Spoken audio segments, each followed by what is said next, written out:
Bismillahirrahmanirrahim. Assalamu alaikum. I welcome you to the 22nd lecture of the course Management, Organizational Policies and Practices. Let's have a quick recap on lecture 21 and then we go to the lecture 22. In the lecture 21 we discussed the different approaches to leadership, so that were ranging from the trait theories of leadership to the behavioral approaches to the contingency approaches, and then we discussed the inspirational approaches to leadership, which are also termed as the contemporary theories of leadership. So we started off with what the concept of the leadership, that what is leadership and how this concept of leadership can be distinguished from the concept of management, and whether the leaders can be managers, leaders can be good managers, or good managers can be leaders, or not good managers can be good leaders, and vice versa. So what makes a good leader, what makes a good manager, and what are the different trade-offs between the two, or what are the different combinations in which the two are possible, or whether they can two coexist or not, right, or whether they are mutually exclusive or not. So after discussing the concept of the leadership, and the differentiation between the leadership and management, we discussed the different trait theories of leadership, in which we discussed the oldest trait theory of leadership, which was given in 1960s, in which around 80 personality traits of the individuals, they were determined, and it was found, it was postulated in that theory that these traits, they can be the individuals who are depicting these traits can be leaders, and the individuals who do not have these traits, they cannot be leaders. But as we know that 80 traits, personality traits, that is a very, very exhaustive figure, and it's difficult to empirically judge, and it is difficult to scientifically analyze whether the assumptions of that theory and the validity of that theory. So the theory later, it did some research, and it conducted a number of studies in which very few evidence was found about the existence of these traits, or about the support for this theory. Very few researchers, around 3 to 5 researchers, they were found that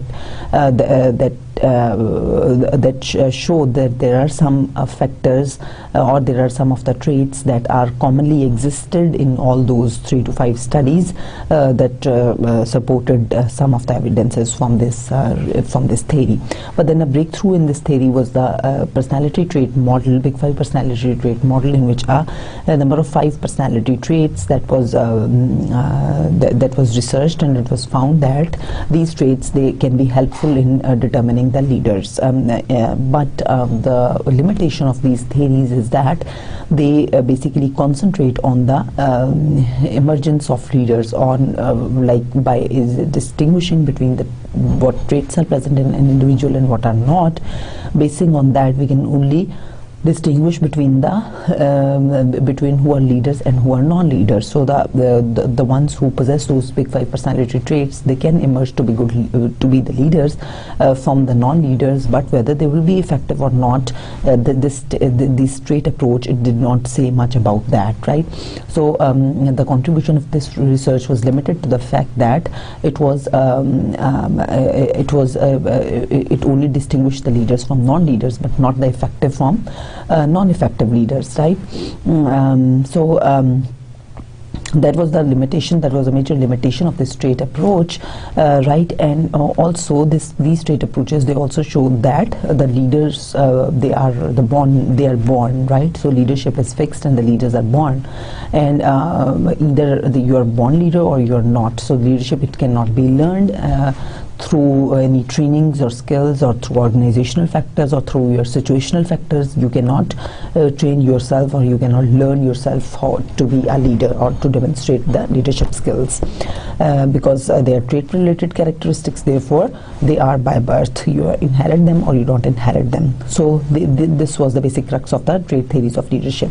Then we discussed the behavioral approaches to leadership, and we started off with the Ohio State University studies, which found that and the other study was the University of Michigan study. So these two approaches, they basically distinguished, if we grossly sum up these two approaches together, we would say that they distinguish between the task oriented and or the production oriented and the employee oriented leaders, or the relationship oriented leaders. So the employee oriented leaders, they basically focus on building good quality relationships with their employees or with their subordinates, and building an environment of trust, cohesiveness together with their subordinates, and listening to their feelings, and being attached to them, showing them empathy, and so on. So these kind of leaders, they focus more on the relationships, and the task oriented leaders, they focus more on the completion of the task through following certain rules and policies, and rewarding the employees and coercing them if they do or if they don't follow the tasks.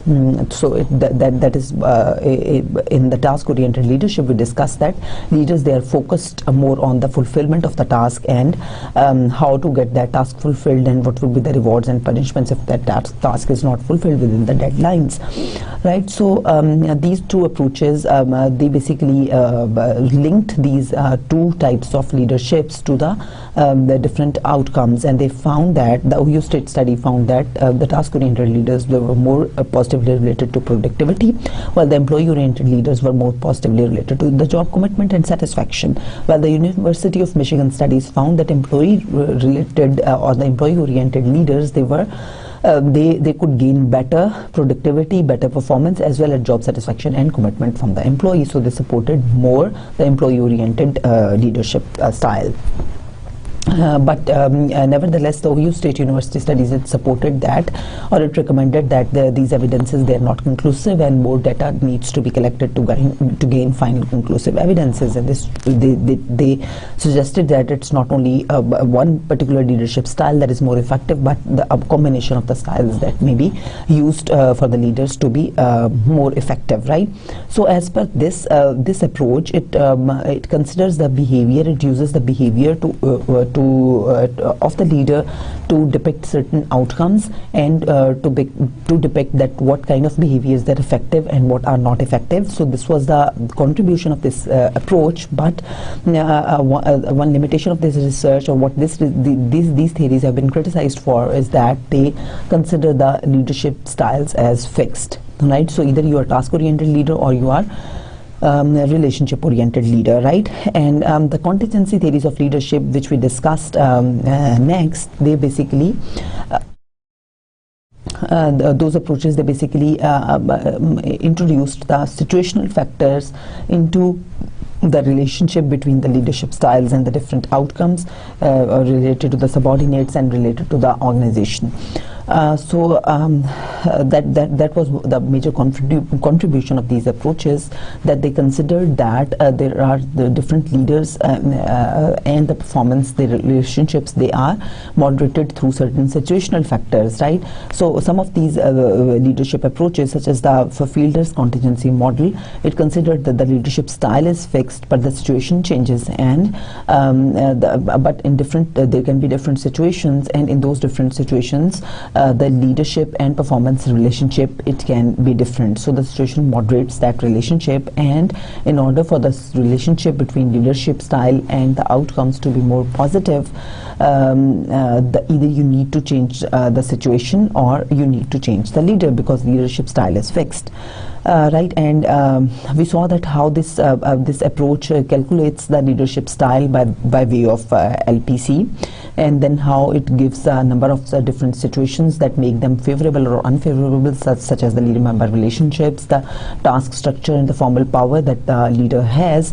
So the more of these three elements that there are that are in the situation, the most favorable the situation is, and then most favorable and the most most unfavorable situations, how the fielder proposed that the leader should use the task-oriented relationship or the task-oriented leadership style, whereas when the situation is moderately favorable, the leader needs to be a relationship-oriented leader. But if there is a highly favorable or unfavorable situation, but the leader is not task-oriented leader, then there is a mismatch between the two, right? And what we need to do is that we need to either change the situation, right? And we can change the situation by increasing or decreasing the structure, the formal structure in the job, or by increasing or decreasing the formal the power that the leader has, so that the situation can be moderately favorable, and then so that the situation can be highly favorable or unfavorable, and the leadership style matches with that situation. And the other option that we have is that we need to change the leader, right? Because the leader cannot change his leadership style. The next theory that we discussed was the cognitive resource theory, which discussed that how the different leaders, they can be more effective or they can be less effective in different high stress or the low stress situations, right? And we discussed that how the intelligence is related to the performance in high stress situations, and how the experience of the leader is related to performance in high and low stress situations, right? Then we had a discussion on the Hersey and Blanchard situational leadership model. Basically the major contribution of this model is that also one, it discusses the situational factors, but then it also discusses the readiness of the follower, right? And this readiness of the follower, which is a combination of the ability and willingness of the follower. So this approach says that the leadership effectiveness is not only about the leader himself or about the leadership styles that he depicts, that it is not only those that influence the performance of the subordinates and their productivity and their satisfaction, but it also depends upon the subordinate effectiveness, about what kind of behaviors the subordinates depict, what are their expectations, what is their ability, and what is their willingness to take on or to do certain tasks, or to take certain orders, right? So it gave a combination of the ability and willingness, and a combination of different leadership styles that the leader should depict, which are in line with the follower ability and willingness. So the degree of readiness of the followers, that should be matched with the different leadership styles, such as the directive leadership style, the participative leadership style, the supportive leadership style, etc. So they should be matched with the leader ability and the leader willingness, right? So this theory has its unique contributions as well. And then we studied the path goal theory, in which we saw that how the leaders, they need to set very clear goals, which should not be ambiguous, and which should be very clear, and which should be very ambitious goals for the employees or for their subordinates, and how under the different individual and the organizational factors, the leader needs to develop a combination of different leadership styles, taking in mind the different organizational factors and taking in mind the different personality factors that can influence the outcomes of the subordinate. Then we also saw a number of inspirational approaches to leadership, and we saw that we basically started off with this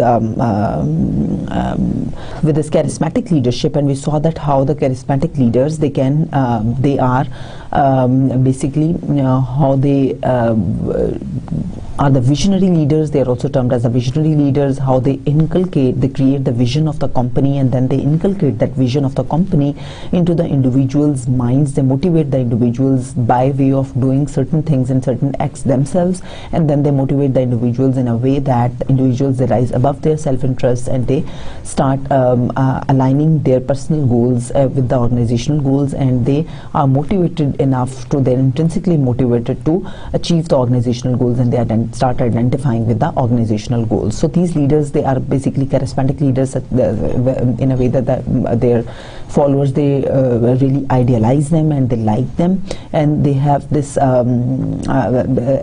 these leaders, they basically go out of the box. They have the out of the box approach, the non-routine ways of doing things, right, and encouraging people to think out of the box, to come out of the box, to be creative and innovative and bring new ideas and be challenge the status quo and challenge the existing assumptions and bring in new ways of doing things, right?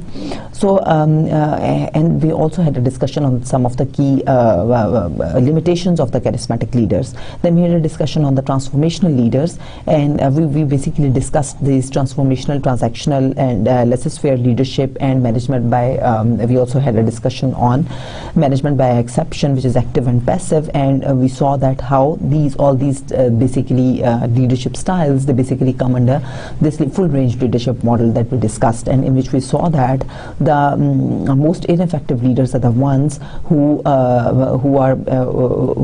basically are the laissez-faire leaders who give an open and free hand, who have no concern for production, and they also have no concern for employees.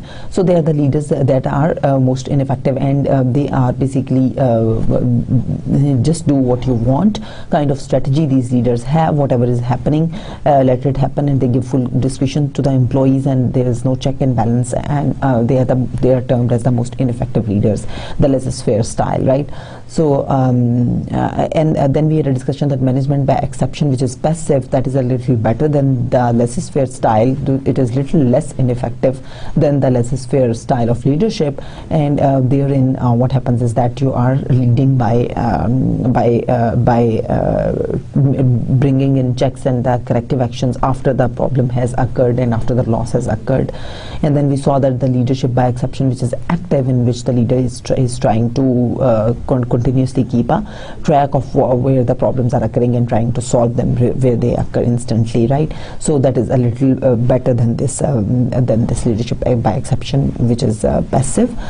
Then we discussed that the transactional leaders, they are basically effective leaders, that they basically use their rewards and the coercive structures, and they get their tasks done. They have this concern for the task being done.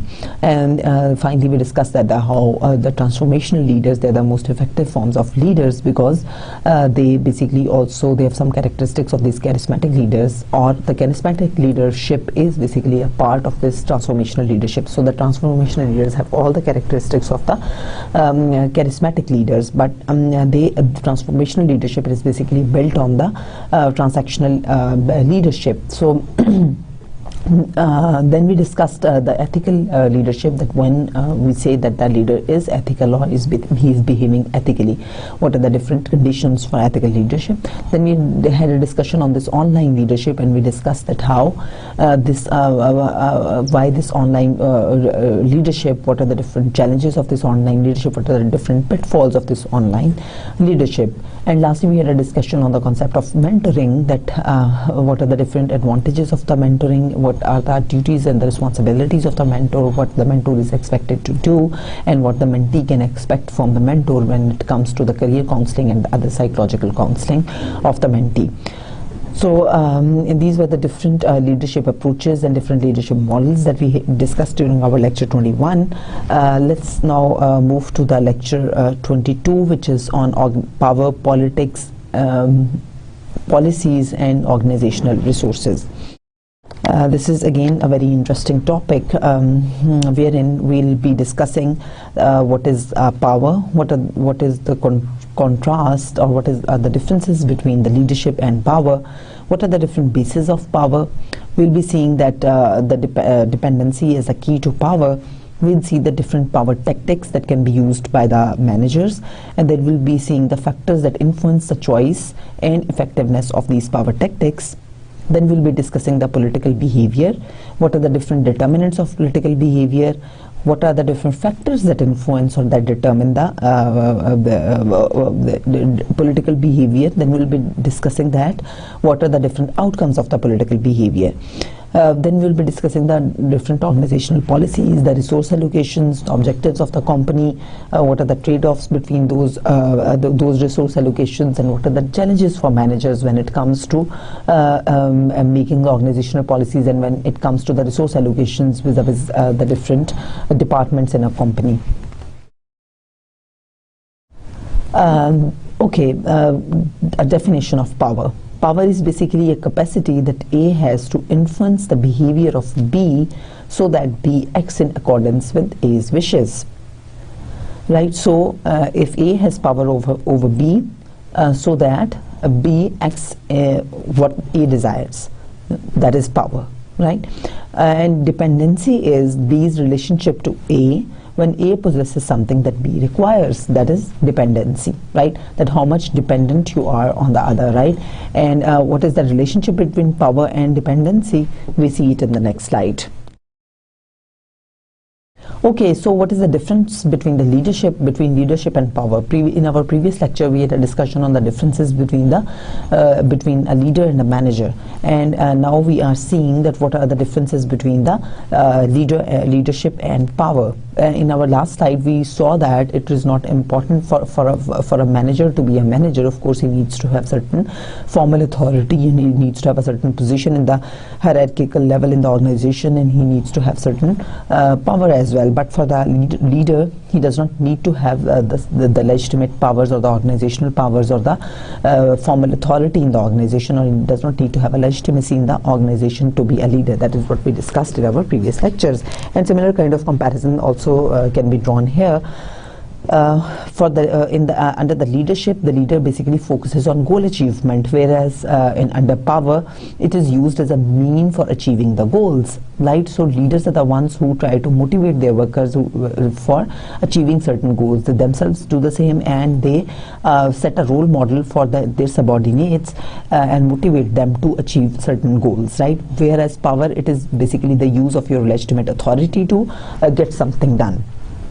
Leadership basically requires goal compatibility with followers, whereas power requires follower dependency, right? So under the power, only A will have power over B if B desires something that A has, right? So if A, for example, has the reward power, for example, in a way that A can promote an employee, but B does not require that promotion, that is not one of the goals of B, so it means that B is not dependent on A, right? And if A withdraws his promotion, then it does not influence B, or it does not affect B, then it means that A does not have power over B. That is the relationship between power and dependency, right? And we'll be discussing this relationship in detail further in our next slide. But here we see that this is how power, it requires the follower dependency, but no such dependency is required in leadership. In leadership, you only need to have a goal alignment. You need to have a compatibility with the goals of the individual and the organization. So what is it that the leaders do? They try to create this compatibility between the organizational goals and the personal goals. They need to make the individuals realize that their values, their motivations, and their goals, the organizational goal fulfillment will lead to their own goal fulfillment. They give these aspirations and these motivations, they inculcate them in their followers. And then the leadership focuses on the downward influence, whereas the power is used to gain lateral and upward influence as well. And different power tactics that are used to gain this lateral, downward, and upward influence, we'll be discussing them in our future slides. So here in the leadership, the research focuses on the leadership styles and relationships with the followers, whereas under the power postulate, the research focuses on the power tactics for gaining compliance, right? That how you have to gain the compliance, what tactics have you used, and how you have to gain the compliance. So the research focus is also entirely different in these two regimes, because both these regimes, they have their motivations, they have their goals different, their motivations different, their ways of getting things done different, and the way they operate, the mechanisms of the two types of the leadership style that you're using and the power tactic topic that you are using, they are basically entirely different regimes. Therefore, their research focuses are also different. Then we see that what are the different bases of power. Okay, we have the formal power sources, we have the coercive reward power sources, we have the legitimate power sources, and we have the expert power sources, and we have the referent power sources. So there are a number of there is a number of different power sources that that your manager he can have, right? Or so if formal power is when it is established by an individual's position in an organization, conveys the ability to coerce or reward from formal authority or from control of information. So you have the formal power, you have the formal authority to do certain things, you have the formal authority to give and reward or to coerce an employee, or you have a control over a certain amount of information in the organization, and that is your formal power. Coercive power is basically just it is a power base which is dependent on fear, right? So if you have the fear from your manager that if you don't do certain things, your manager will demote you, or your manager will suspend you, or your manager will penalize you. Your manager has this coercive power. He has this authority to punish you when you do not do certain things. So that is the coercive power. And the reward power is that if you comply with certain certain requests or certain orders of your manager, you will be given certain rewards. If you achieve certain outcome, you will be distributed certain awards, right? So reward power is the compliance achieved based on the ability to distribute rewards that others view as valuable. So that is really important here, that that should be viewed by others as valuable. The power source that you have, or the different combination of reward power that you have, they must be viewed as valuable by the subordinates. And I give its example as well in my previous discussion, that how if a certain outcome it is not valued by the subordinate, then he will not consider that as a power as well. Then the legitimate power, it is the power a person receives as a result of his or her position in the formal hierarchy of an organization, right? So it is that coming from a hierarchy in an organization, you have certain legitimate power. So we know that the top level manager or the CEO in the organization, he will be enjoying the greatest a huge number of legitimate power compared to the junior manager or the line manager. He will be having a lesser degree of this legitimate power because he's lower in the hierarchy compared to the middle level managers, and the middle level manager is lower in hierarchy compared to the top level manager. Okay, so there are a number of bases of power, power that are the personal basis of power, right? And the one is the expert power, which is the influence based on special skills or knowledge. So as the definition indicates, that the expert power is basically based on how skillful an individual is, what is the learning level of that individual, and what is the knowledge repository that the individual has. The more knowledgeable you are, the more skillful you are at doing certain things, at doing your job in your profession, the more knowledgeable you are, the more expert power you have, right? And for having the expert power, of course, you do not need to be in a certain legitimate position or in high in hierarchy in an organization. Of course, you don't need to be having some certain formal power, because these are the personal power bases, right?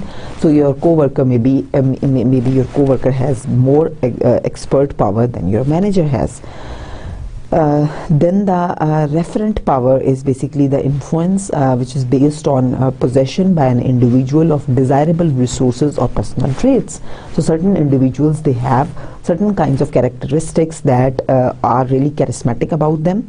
So referent power is basically also related to this charismatic leaders, or the charismatic leaders, they have this this referent power.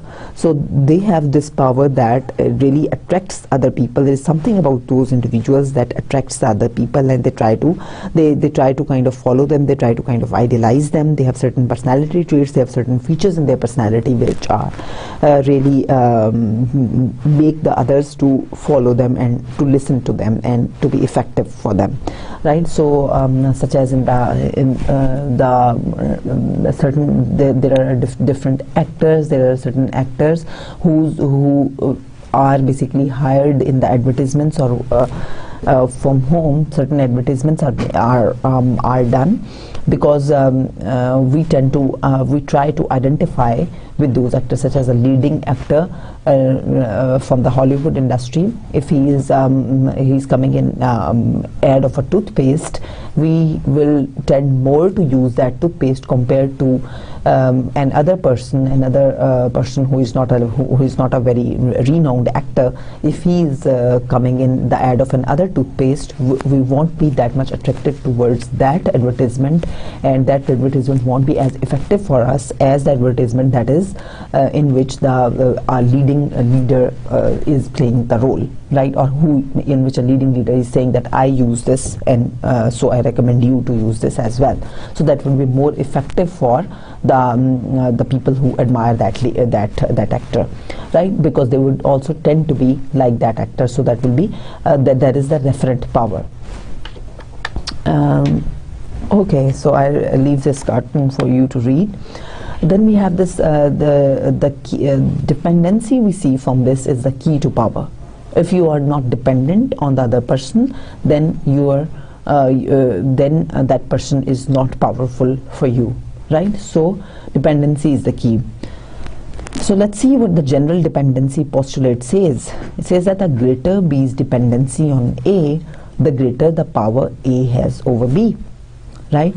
So if B's dependency on A is greater, then A is really powerful over B. So possession, control of scarce organizational resources that others need make a manager powerful. For example, the manager, he basically plays the role of this disseminator of the information. Most of the acquisition of the company, or of the unit which he is handling, or the unit which he is managing, most of the information is coming to him, right? And then he basically is the disseminator of that information. So that makes the manager very much powerful as well, right? Because he is holding certain amount of information which is important for the company, right? And then he also, of course, has power. He also has a hold over the organizational resources, over the distribution of those organizational resources, which are basically scarce. So all these things and those resources, they are valued by the members of that organization or members of that unit. So those members, they basically are dependent on that manager for the distribution of those resources, and those resources are important to them, right? And therefore they perceive their manager as powerful. Then access to optional resources, for example, multiple suppliers, reduces the resource holder's power. Of course, if you are, as an organization, if you are taking the supplies from a supplier of your raw material, and this raw material and these supplies from the supplier, they're very specialized for your product or for your output, which are not available anywhere else in the market, and only that supplier has the specialization to produce those raw materials.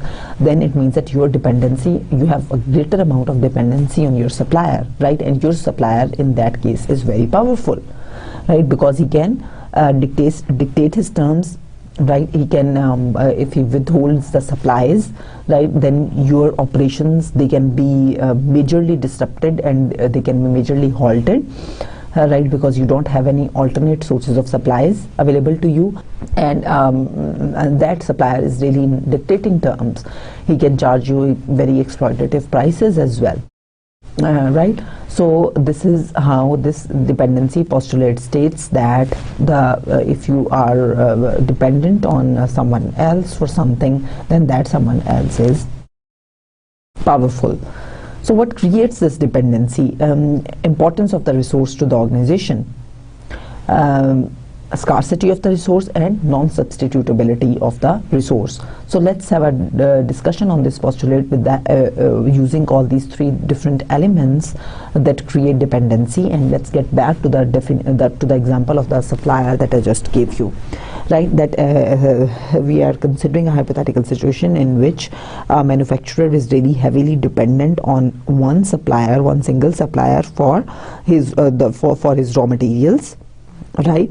And we can take the example of a car manufacturer who for the different auto parts he's dependent on a particular supplier, and those car parts, the supplier produces them in such a specialized way that they are not available elsewhere, and they have really long-term relationships of working together, and supplier is in a really monopolistic situation now, right? He's in a monopolistic position where he has a greater hold over the supplies that he's giving to the manufacturer, right?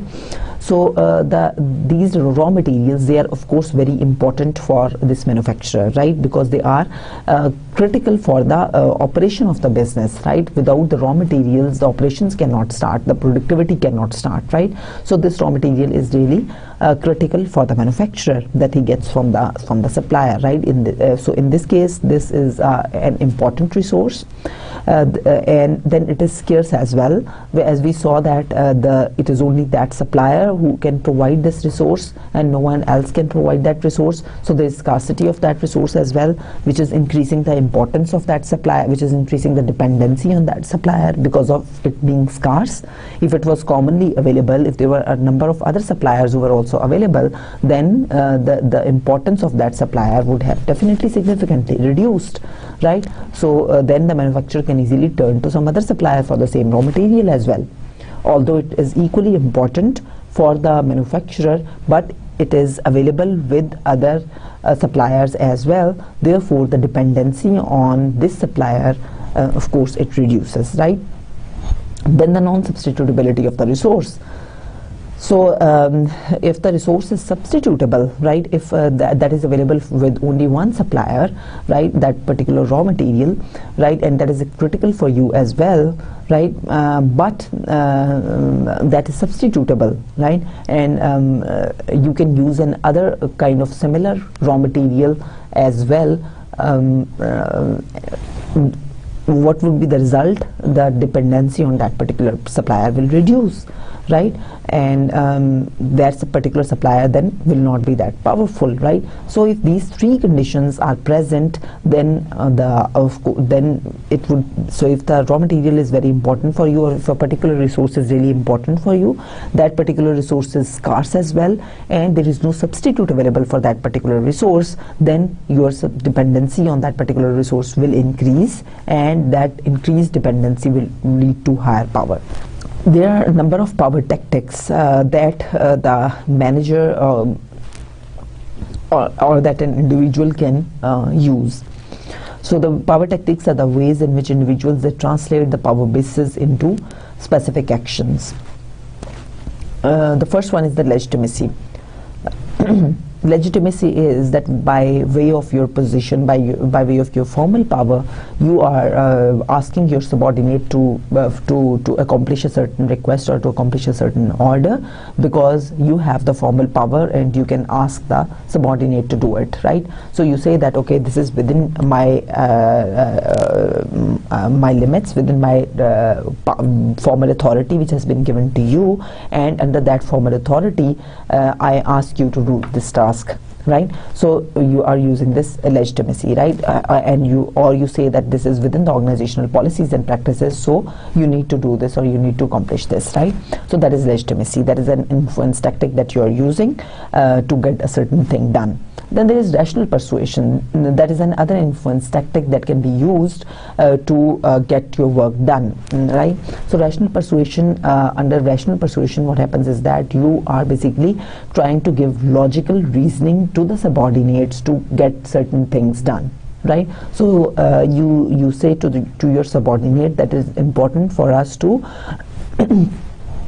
to collect data on this issue from a number of members in our organization or from our customers. We need to collect this data because this would lead us to this kind of results, or this would lead us to better shaping our product and so on, right? So you are giving particular reasoning, particular logic behind why you want to, why you're ordering or why you're asking your subordinate to do certain thing. You're giving a lot, you're convinced, trying to convince your or you're trying to order your subordinate by way of giving him a sound logic or sound reasoning, right? You're backing your argument with a reasoning and your and logic, right?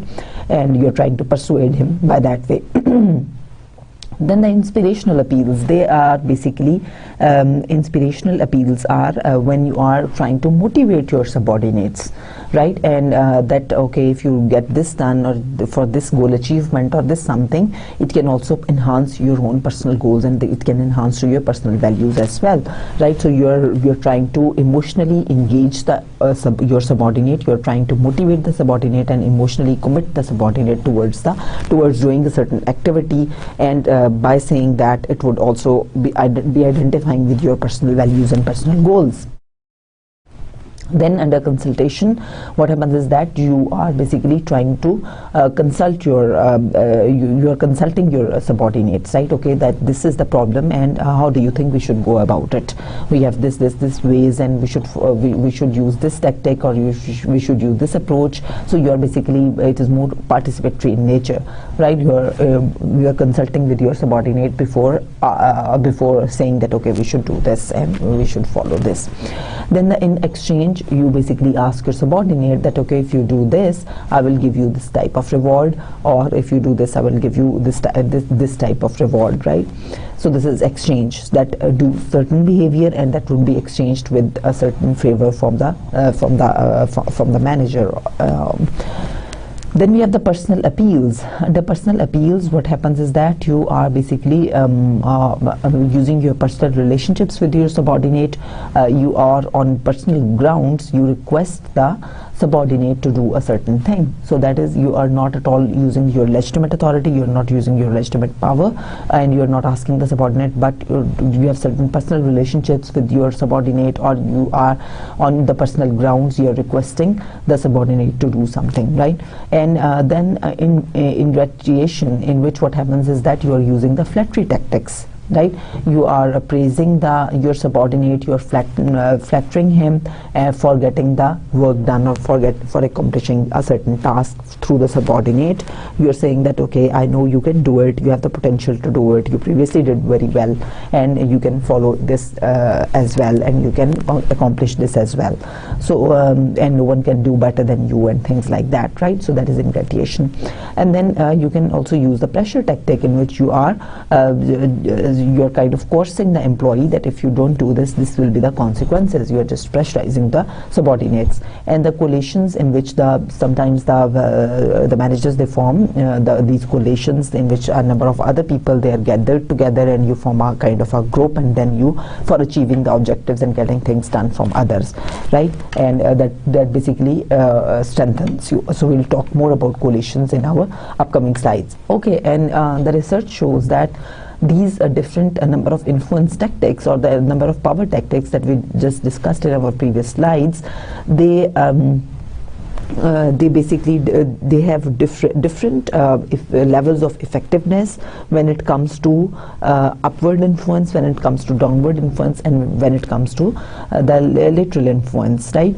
When it is the upward influence, then which means that if a manager has to talk with his boss, or if a manager has to communicate with his boss, then he needs if he uses this rational persuasion, or the use of rational persuasion is influential, right? And if you are in your downward influence, like if you have to communicate, or if you have to pass an order, or you have to get something done from your subordinates, then inspirational appeals, the consultation, and the rational persuasion, they are found to be most effective, right? And these kinds of tactics, or these kinds of power influence tactics, they have been reported to be more more effective, and they have been reported to gain better employee satisfaction and better commitment from the employees compared to the other downward influence tactics such as the pressure and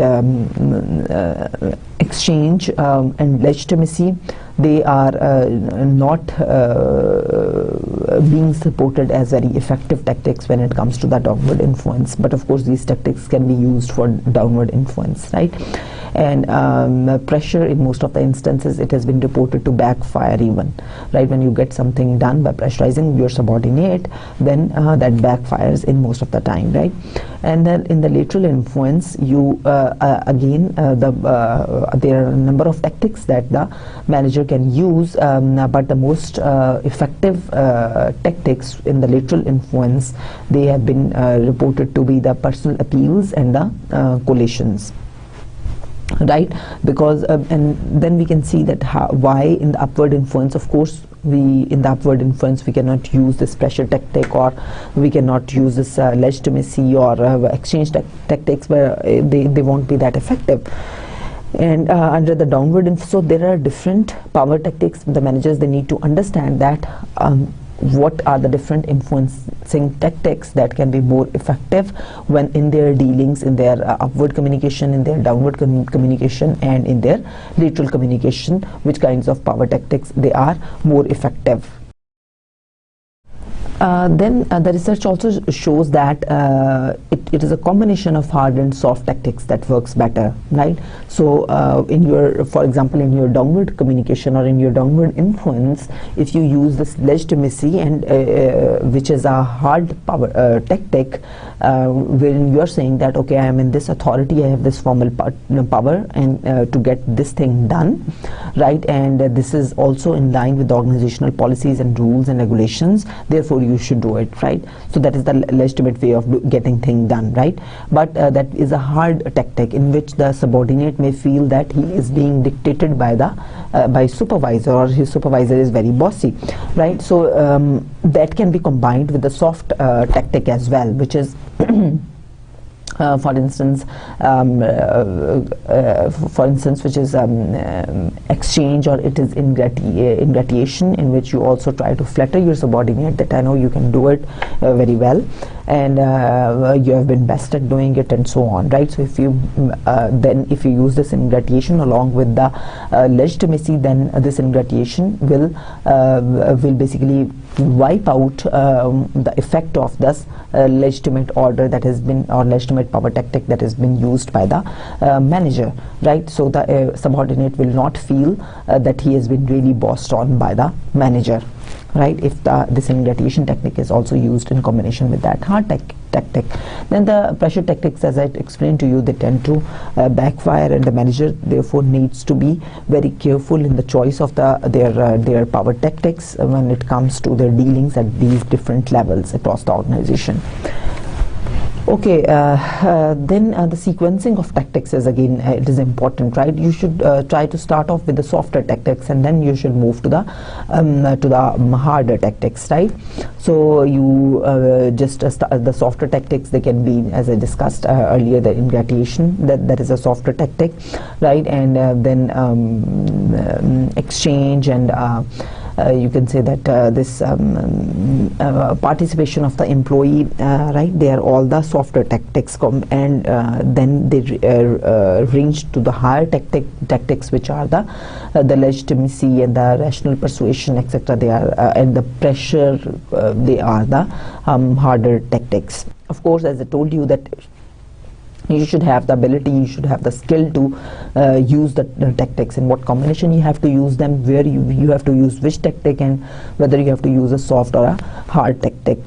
Then the relative power of the tactic users, such as some tactics work better when applied downward or upward. We discussed this. Then the type of the request attaching to the tactic. Is the request legitimate? That is really important, that what you want to get done, is it a legitimate thing that you want to get done or not, right? And if it is a legitimate thing, because then you need to use different tactics, and the managers who all tend to engage in the illegitimate things, they tend to engage in different power tactics. Then how the request is perceived, is the request consistent with the target's values or not? If it is not consistent, then what tactics you need to use, and if it is, then what tactics you need to use, because the subordinate is going to take an order differently when it is in line with his own values and aspirations, and compared to when it is not, right? And then the culture of the organization is very important. Culture affects the user's choice of tactic. For example, is it a very risk-taking culture?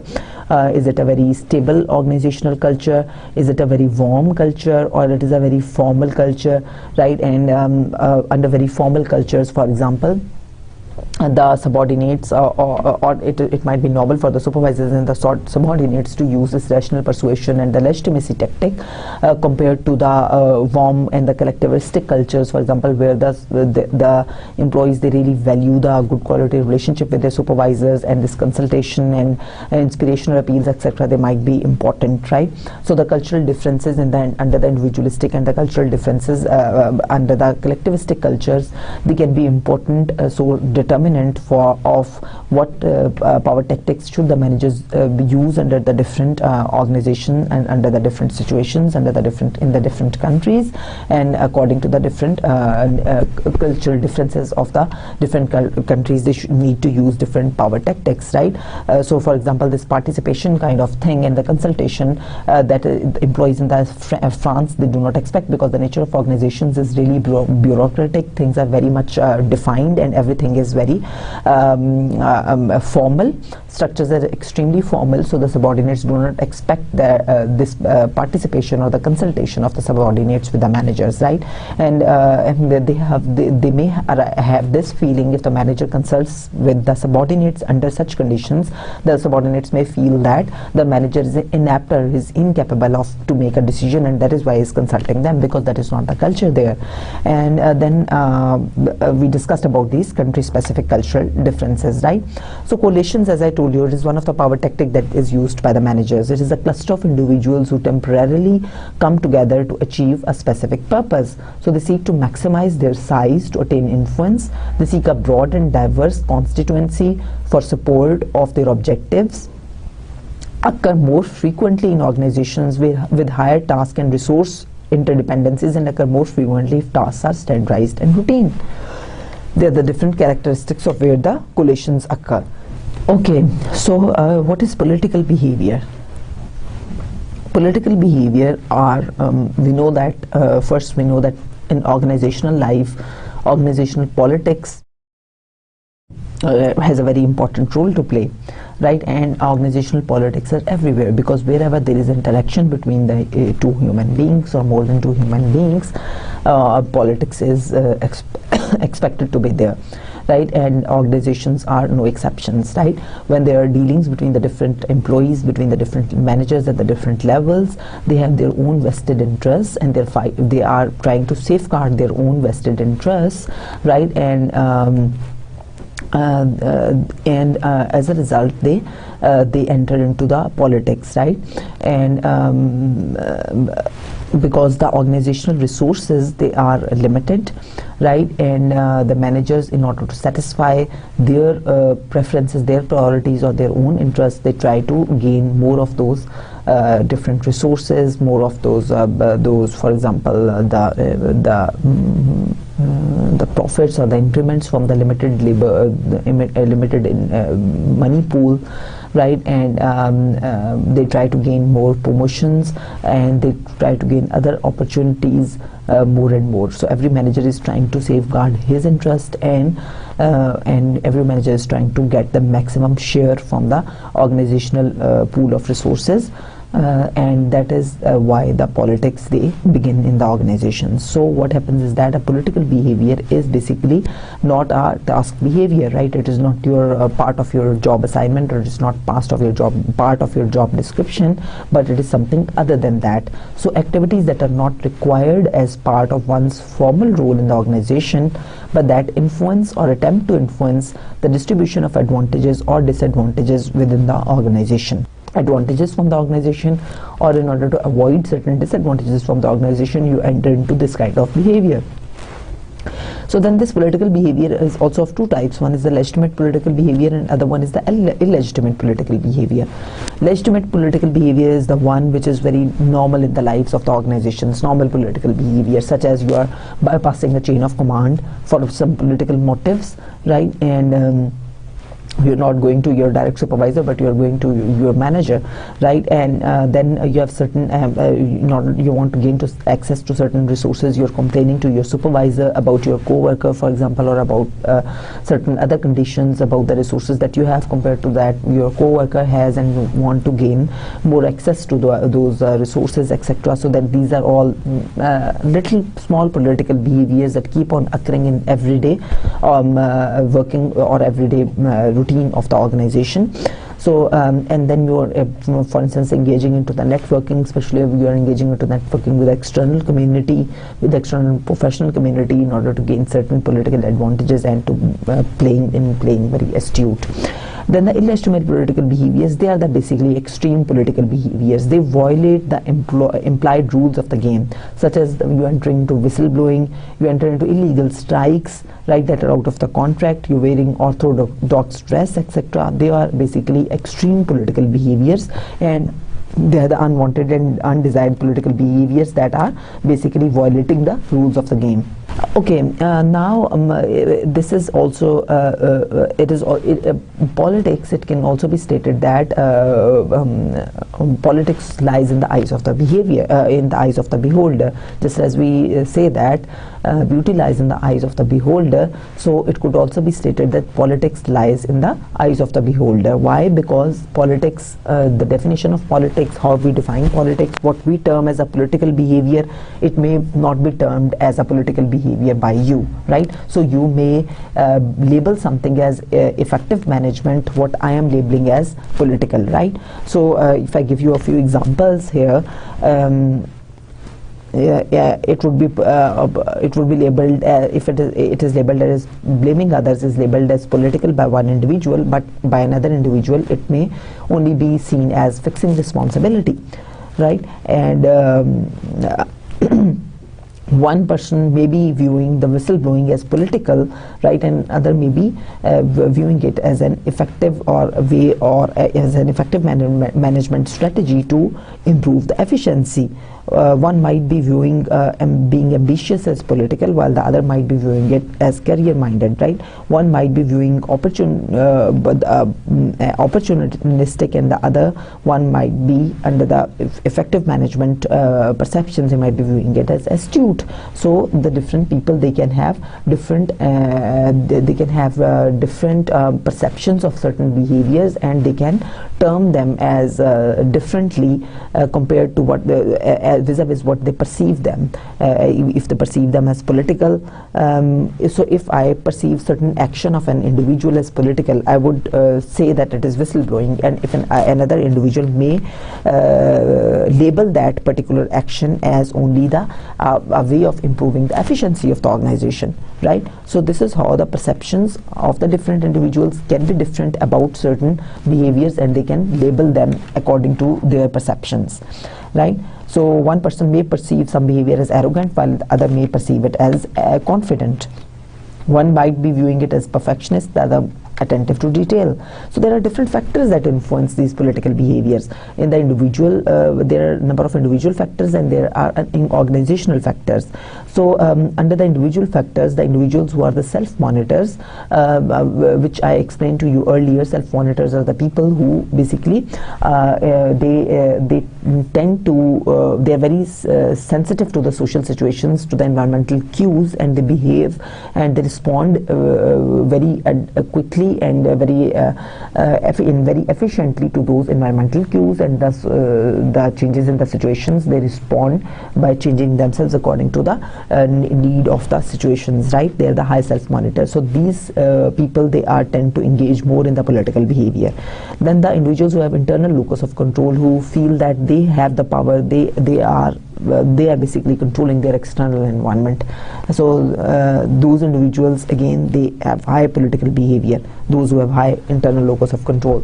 High Mach personality, we know that high Mach personality, these are the people who tend to manipulate the different situations, right? And those who have this manipulating characteristic in their personality, they are also tend to engage more in the political behaviors. Then if the individual perceives that he has a lot invested in the organization and he expects a lot of benefits from the organization, then he will tend to engage less in the illegitimate political behavior, right? And if the individual has more job alternatives, he has a number of different options in the external market and is very highly employable, then that individual will tend to engage more in the illegitimate political behavior within the organization. And if you have better expectations of success, that if you will engage in a certain political behavior, and that will also lead you to success. If you have higher perceptions of success by engaging in a political behavior, then you will actually tend to engage in that political behavior. But if you perceive that it's not going to work, then you will tend not to engage in that political behavior.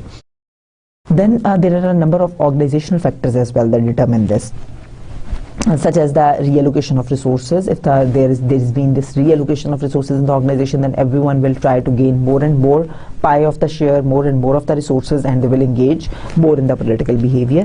Then if there are more promotion opportunities in the organization, then again everyone would try to get that promotion, right? And because the promotion opportunities, of course, they are limited, not everyone can get promotion, a limited number of people can get promotions, and then again it will be a motivator for them to engage in the political behaviors to gain those promotion opportunities. Then if you have low trust, if there is low trust in the organization and their roles are very ambiguous, there is not clarity in the organization, then there are chances that you will engage more in the political behaviors. If the performance evaluations are very subjective, right, they are not clear, you don't know against what you are being evaluated, the organization does not have a standard performance evaluation procedure, it is very subjective, right, then again you will try to engage in political behaviors such as approaching the seniors, or trying to build some political and astute relationships with your seniors or with your managers who are going to make the evaluation, so that you can get more positive evaluations. Then the zero-sum reward practices, the organizations in which there are these practices, that is one, that is, for example, if there is a total of we know that one person will gain something on the expense of the other person, then of course those two people are going to engage in the political behavior, because they know everyone knows that he will be gaining or the other one will be gaining on his expense, right? So the tendency to engage in the political behavior then is going to be higher. Then the democratic decision making, again, if there is democratic decision making, the tendency to engage in the political behavior is again going to be higher. If the performance pressures are more, again you will engage more in the political behaviors, and if they are self-serving senior managers are there, they again going to engage in the political behavior. So the level of political behavior being high or low, it depends upon the different combinations of these organizational and the individual factors, right? Then of course the employee responses to organizational politics.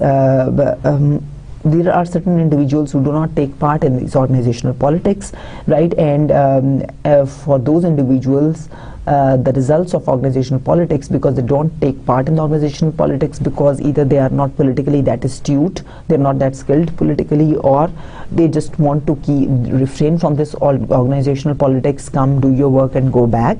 For this kind of situation, because they feel that the resources, the organizational resources, or the people are playing politics to their disadvantage, and that they don't have much control over the situation, and that they don't want to enter into politics, they don't want to play this kind of games, right? And they feel that they are being cut out from the organizational benefits and the organizational advantages on different arenas. For those people, they as a result experience decreased job satisfaction. They are reported to be more stressed at their work, and they are reported to increase their turnover, because when they feel that there is a lot of politics in the organization and they cannot be a part of it as well, but then they also feel that it is being to their disadvantage. Of course, they are going to be stressed out, they're going to be dissatisfied, and they're going to have higher intentions to quit, and they'll be showing more turnover as well and more reduced performance. And we also need to understand that this relationship is moderated by the understanding. The people who have a very good understanding of how the things are working, who are the decision makers, why are they making certain decisions, for them this relationship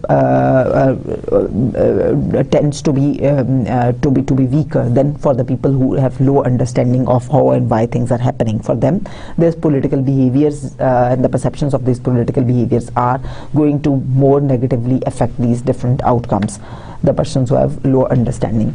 Then these people, they tend to engage in defensive behaviors. The people who are non-political, they by a number of actions that they do, such as they're avoiding actions, avoiding blame, and avoiding change. Impression management is a way, it is a process by which individuals attempt to control the impression others form of them. And there are a number of techniques, such as to use this impression management, right? Such as the conformity, that if you go to your boss and you say that, sir, I totally second your opinion, you're very right, you should have done like this. And then excuses, you say, you go to your boss and you say that, sir, I could not publish this advertisement and in this Sunday's newspaper, but we know that it hardly works. People hardly respond to such advertisements. Then you can use the apologies, such as, I could not do it, I'm sorry for this.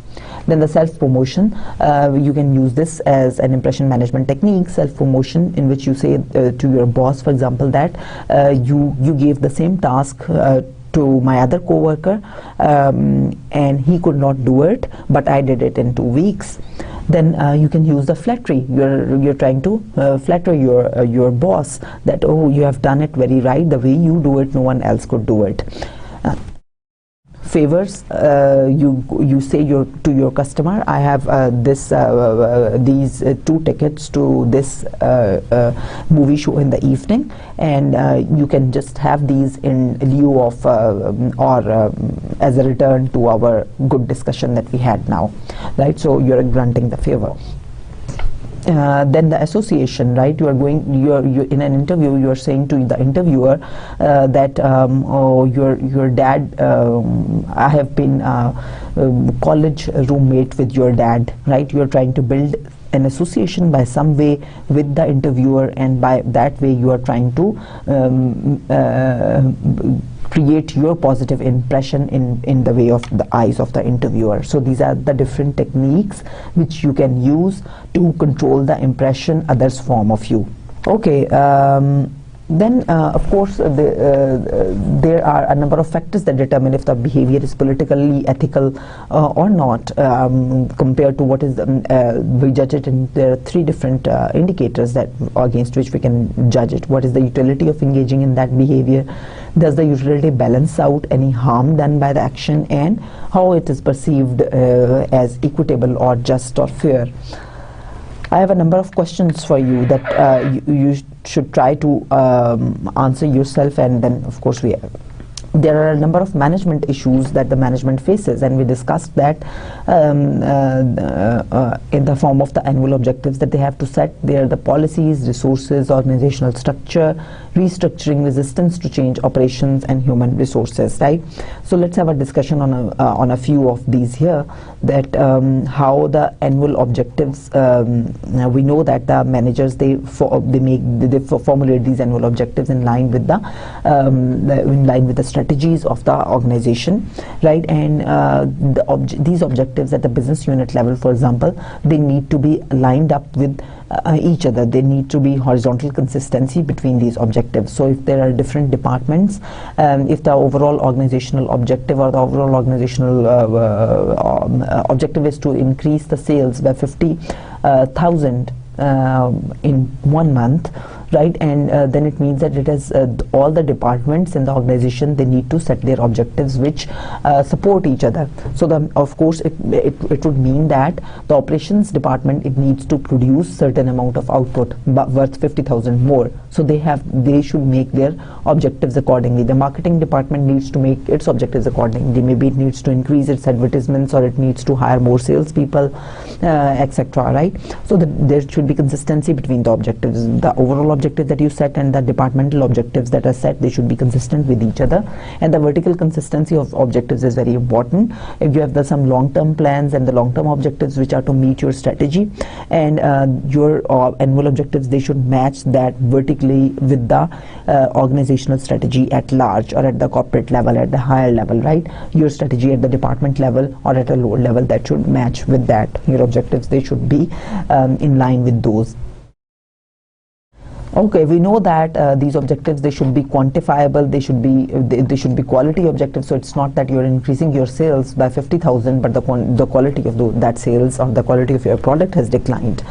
Then in terms of cost and time, you also need to see that what is the cost of the following those objectives. And in terms of time, we know that organizations, they set policies to achieve those objectives. They give us standards, they set boundaries for the managers, they set constraints, and they set limits. So they are also helpful in easier and quick decision making by the managers, right? And in the form of policy manuals, for example, it is helpful for the managers to standardize certain decisions and to act in certain ways. There are examples of the policies. They can be to offer extensive or limited management development workshops and seminars, to centralize or decentralize employee training activities, to recruit through employment agencies, college campuses, and on newspapers. So every organization has its own policy. Now, how it has to make its recruitments. Will it be online? Will the recruitments will be through newspapers? Will they be through employment agencies? So these are all the different policy initiatives, and these are all the different policies that the different organizations, they can have for themselves, right? What is the level of inventory? Some organizations may keep a high level of inventory as per their policies, some keep a low level of inventory as per their policies.